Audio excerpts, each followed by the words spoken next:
Today we're going to talk about the one-handed topspin backhand, and I'm going to share with you those 3 steps on how to hit it. And then after that, what I'm going to do is I'm going to share with you also, if maybe it's not for you, you've tried it a bunch and you're like, I keep messing it up. Well, there's a thing that you can do as a rec player between 3.5 and 4.0, those lower levels, where you can actually really improve your game without even changing it to a topspin one. And I have a suggestion for later on too, if you struggle on certain balls with your one-handed topspin backhand. Okay, so first thing is the panel. So for the panel, we go clockwise for righties, counterclockwise for lefties, and we turn our racket always up like this. We don't have it like this. And we go 1, 2, 3, 4, and 5. I know I need a new grip, so it's hard to see, but there's an octagon on the bottom. 1, 2, 3, 4, 5. I go where it's based off my index knuckle. Okay, so right here, I don't go off the L. And the one-handed Eastern backhand is panel 1, which is right at the top. We don't hold it straight. See how my knuckles are lined up? We have it so it's rotating around the side, okay? And you can use that grip, or panel 2 continental, or if you want to go Western, all the way on the other side. For me, yeah, my personal preference is still continental grip. Okay, so I use continental grip in step 1, racket set. Step 2, I'm going to drop my racket. Step 3, I'm going to follow through. Now, the big thing is, once my racket's up and I drop it, okay, it's okay if it's segmented in the beginning. So if it goes 1, 2, and then 3, it'll start getting smoother and smoother. So the big thing, racket up, 2, racket's dropping down, and when I have it drop down, my wrist is actually relaxed like this. All right, so it's not locked out, it's curved a little bit, because later on that's going to help me come over it. That's something I like to do. And then for 3, contact point is straight, and I'm going to follow through where my chest is going out and my arms are going back to look as a counterbalance. All right, so those are the 3 steps. If you're struggling with getting underneath the ball and you sort of have a slice hybrid, I would say just start down low, okay? And when we start down low, we're gonna go here and we're just gonna go up, okay? From here when I'm going. For the stance, I'm gonna go over the stance. We're always going to use closed stance, okay? Even when I'm on the run, I'm going to plant my leg. So go out, I'm gonna plant. I plant and I pivot and I rotate around the outside of the leg. I don't want to do neutral open, especially 4.0 and below level. 4.5 maybe, but it starts happening naturally. And you're only going to use that for really high balls. So the reason people struggle with a one-handed backhand is it takes so much strength, right?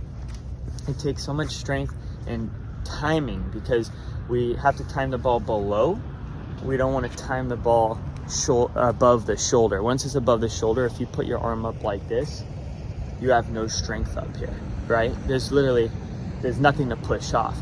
That's why Nadal had such a winning matchup against Federer until he got a bigger racket with more headspace and as well as more power to sort of overcome all that high lefty topspin to his backhand, right? So key is we turn it aside. Step 1, turn it aside, rack it up. Step 2, dropping it down. Step 3 with the follow through. We're in closed stance always. I'll talk about the stances maybe in another video on the backhand, because again, the one-handed backhand, I don't feel like it's that important. Same thing for the 2. I think if you get really good at closed and timing the ball moving forward, your backhand will be really effective. Final thing, I'm just going to show it. If I go one-handed top spin and I go more low to high, that's going to create the arch. The more I dip down, if I want to go a little bit flatter, I'm going to accelerate and go out on the ball a little bit more.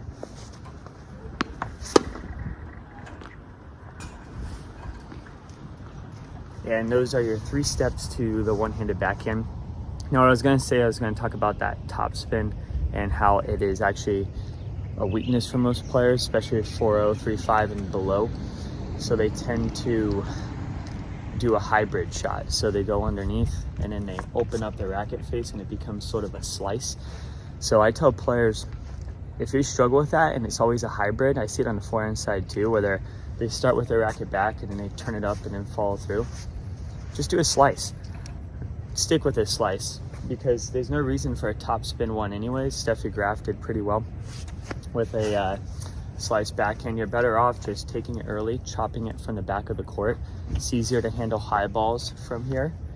And then from the baseline too, it's a lot easier to come underneath it than it is to come over top of it. So that would be my suggestion if you want to make a quick fix without actually, you know, going through the steps and maybe going on the ball machine and rebuilding step by step with this topspin backhand, because it does take a lot more time.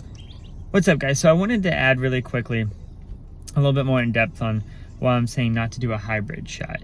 And the reason the hybrid shot is bad is when you're doing a cross between a slice and a flat, you don't really know like what you're doing, if that makes sense. So in big moments when you do that, if you hit more of a combo, sometimes it's going to come out topspin, sometimes it's going to come out slice.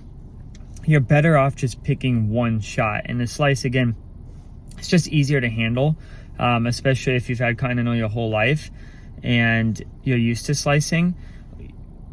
It's easier to time the ball. And so even if I have like topspin players that can hit a good topspin one-handed backhand from low and they struggle up high, I tell them just chip it short or learn to chip it deep. Because even if you chip it short, a lot of players get there late.